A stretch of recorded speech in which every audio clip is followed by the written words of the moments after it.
श्री स्वामी समर्थ. सर्व आत्म्यांना माझा नमस्कार.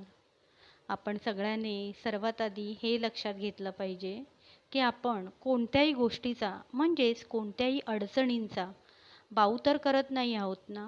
कारण कधीकधी अडचणी फार मोठ्या नसतात, पण आपली विचारक्षमता आणि सकारात्मक ऊर्जा कमी असल्याने त्या अडचणी अधिक मोठ्या वाटतात आणि हीच आपण सर्वात मोठी चूक करून बसतो व त्या अडचणी अधिक मोठ्या करून ठेवतो. म्हणूनच नेहमी लक्षात ठेवा, कोणतीही अडचण आपल्यासमोर आली तरीसुद्धा पॅनिक होऊ नका. शांत राहून त्या अडचणी सोडवण्याचा प्रयत्न करा.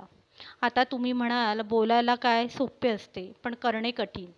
मी तुमच्या म्हणण्याला नाकारत नाही, अगदी बरोबर आहे. पण मला सांगा, अडचण तर आलीच आहे आणि त्या अडचणीतून आपल्याला बाहेर पण पडायचं आहे.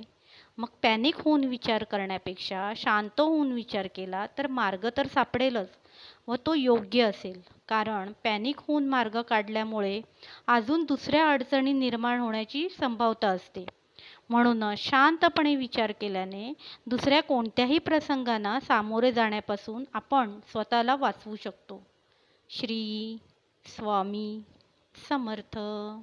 आजची कविता. आई, तुझ्या चरणात आमचं आयुष्य आहे. आई, तुझ्या चरणात आमचं आयुष्य आहे आणि हेच आमच्यासाठी लाख मोलाचं आहे आणि हेच आमच्यासाठी लाख मोलाचं आहे. आई, तुझ्या चरणात आमचं दुःख कमी करण्याची शक्ती आहे. आई, तुझ्या चरणात आमचं दुःख कमी करण्याची शक्ती आहे आणि हीच खरी आमची भक्ती आहे आणि हीच खरी आमची भक्ती आहे. आई, तुझ्या चरणातच आमचा आनंद आहे. आई, तुझ्या चरणातच आमचा आनंद आहे आणि म्हणूनच हे आयुष्य खूप किमती आहे आणि म्हणूनच हे आयुष्य खूप किमती आहे.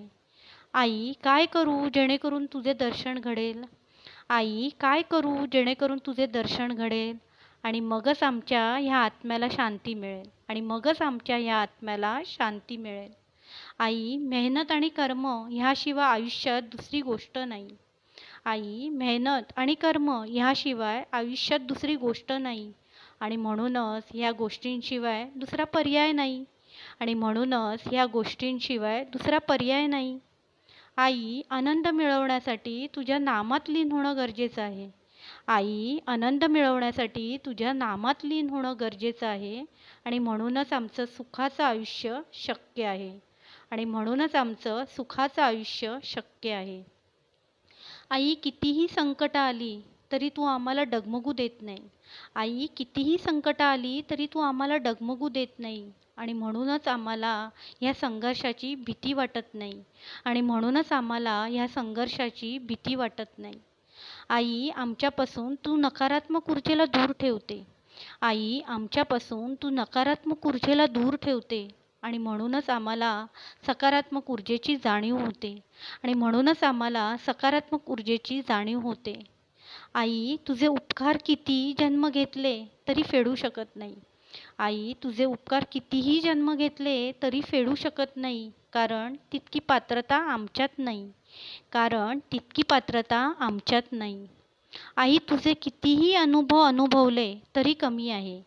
आई, तुझे कितीही अनुभव अनुभवले तरी कमी आहे आणि म्हणूनच हे अनुभव लाख मोलाचे आहे आणि म्हणूनच हे अनुभव अनमोल आहे. आई, तू सदैव आमच्यासोबत असते.